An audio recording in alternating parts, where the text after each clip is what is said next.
নিজেদের মনের ইচ্ছেকে পূরণ করতে পেরে দারুণ খুশি হয়েছেন তিন যুবক। তারা পদব্রজে নয়, বাইক নিয়েও বা সাইকেল নিয়েও নয়, স্কেটিং করে কেদারনাথ ঘুরে এলেন তিন তরুণ, যাদের মধ্যে জলপাইগুড়ির দুজন এবং শিলিগুড়ির এক যুবক রয়েছেন।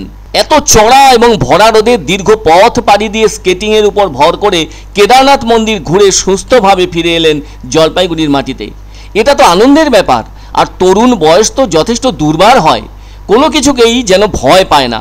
সেজন্য কেদারনাথের সেই লম্বা 1051 কিলোমিটার পথ স্কেটিং করে 23 দিনের মাথায় ফিরে এসেছেন ওই তিন যুবক। পায়ের নিচে সেই স্কেটিং লাগানো, মাথায় হেলমেট এবং হাতে হালকা শক্ত গ্লাভস মতো পরা। তবে তাদের এই কেদারনাথ যাত্রা কিন্তু খুব সহজ ছিল না। প্রথম বাধা ছিল পরিবারের লোকেদের। চারদিকের হালফিল অবস্থা লক্ষ্য করেই বাড়ির লোকেরা কোনোভাবেই সম্মতি দিতে চাননি। জলপাইগুড়ির দুজনই তো বয়সে তরুণ, যদিও একে অপরের ঘনিষ্ঠ বন্ধু। তাদের একজনের বাড়ি জলপাইগুড়ি জেলার চাউলহাটি এলাকায়, তার নাম আশিস সমাদ্দার, আর অন্যজন হলো 73 মোড়ের বাসিন্দা জগন্নাথ রায়। তারা বেরিয়ে পড়েছিলেন 25শে এপ্রিল। ওদের আরেক বন্ধু শিলিগুড়ির বাসিন্দা। এদিকে আশিসের বাড়ির লোকেরা কোনোভাবেই এই জার্নিতে রাজি ছিলেন না। অনেক বুঝিয়ে সুজিয়ে রাজি করানো হলে শেষটায় অনুমতি মেলে। তবে সেজন্য কঠিন অনুশীলনও চালাতে হয়েছে তাদের। আর রওনা দেওয়ার দিন মনে হয়েছিল তাদের জন্য স্বপ্নটা সার্থক হতে যাচ্ছে, কেননা স্কেটিং করে দুই বন্ধু জলপাইগুড়ির 73 মোড় থেকে রওনা দিয়েছিলেন।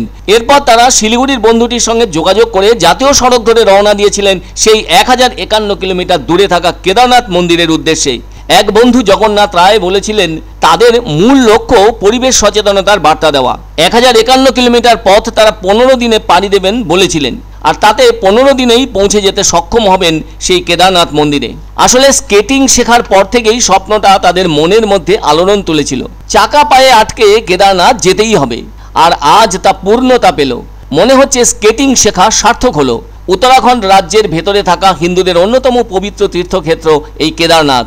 গড়ওয়াল হিমালয়ে পর্বতশ্রেণীতে অবস্থিত কেদারনাথ শহরে মন্দাকিনী নদীর তীরে স্থাপিত একটি শিব মন্দির হলো কেদারনাথ। এই মন্দিরটি কেবলমাত্র এপ্রিল মাসের শেষ দিক থেকে কার্তিক পূর্ণিমা পর্যন্ত অর্থাৎ অক্টোবর মাস পর্যন্ত খোলা থাকে।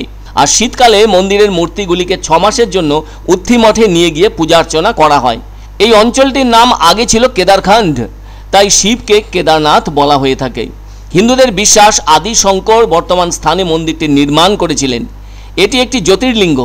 যাই হোক, সমুদ্রপৃষ্ঠ থেকে 3584 মিটার উচ্চতায় অবস্থিত কেদারনাথ মন্দিরটি। তবে তিন তরুণ বিরাট ঝুঁকি নিয়ে জলপাইগুড়ি থেকে কেদারনাথ মন্দির, যা কিনা 1051 কিলোমিটার পথ পাড়ি দিয়ে ঘরে এলেন একমাত্র স্কেটিংয়ের উপর নির্ভর করে, যা খুব সহজ নয়। ওদের মুখ থেকে জানা গেছে প্রতিদিনই 100 কিলোমিটার করে পথ পাড়ি দিয়েছেন ওরা। সত্যি যথেষ্ট শক্ত মনোবল থাকায় এমনটা করা সম্ভবপর হয়েছে। তাছাড়া যে কোনো জাতীয় সড়ক দিয়ে যাওয়া মানে তো বিভিন্ন যানবাহনের জট পেরিয়ে যাওয়া। স্কেটিংয়ের মাধ্যমে যা যথেষ্ট ঝুঁকিরও, তবুও ওরা যেন এভাবে কেদারনাথ দর্শন করে নতুন দিগন্তে পৌঁছলো। এর আগে কোনোদিনও স্কেটিং করে এত বিরাট দূরত্ব যাত্রা করেননি ওরা। এই যে একটা শুরু হলো, তারপর হয়তো আরও কোথাও যাবার ইচ্ছে জাগবে মনে। এদিকে তারা ঘরে ফিরে আসায় জলপাইগুড়ি 73 মোড় এলাকার বাসিন্দারা সম্বর্ধিত করে উৎসাহ বাড়িয়ে দিলেন ওই তিন তরুণের। আমরা তিনজন মিলে গিয়েছিলেন, দুজন জলপাইগুড়ি আর একজন শিলিগুড়ি। কত কিলোমিটার এইভাবে স্কেটিং করতে? 1500 সামথিং। কয়দিন লাগলো সময়? আমাদের লেগেছে 18 দিন। এই যে স্কেটিং করে এত পথ গেলেন, কোনো অসুবিধা বা কিছু? না, কোনো অসুবিধা নেই, কিন্তু অনেক হেল্প। আমাদের বিহার, এমন ইউপি, তারপর উত্তরাখণ্ড, আমাদের পুলিশ অনেক সাপোর্ট। জলপাইগুড়ির থেকে আমাদের বিহারের পুলিশ অনেক সাপোর্ট, অনেক বেশি পরিমাণ ভালো। আমরা 73 ক্লাব থেকে ওদের রিসিভ করলাম এবং আমরা ক্লাবের থেকে ওদের জল খাওয়ালাম, পরবর্তীতে আমাদের অফিস, আমাদের ক্লাবে যখন প্রোগ্রাম হবে ওদের একটা সম্বর্ধনা দেবো।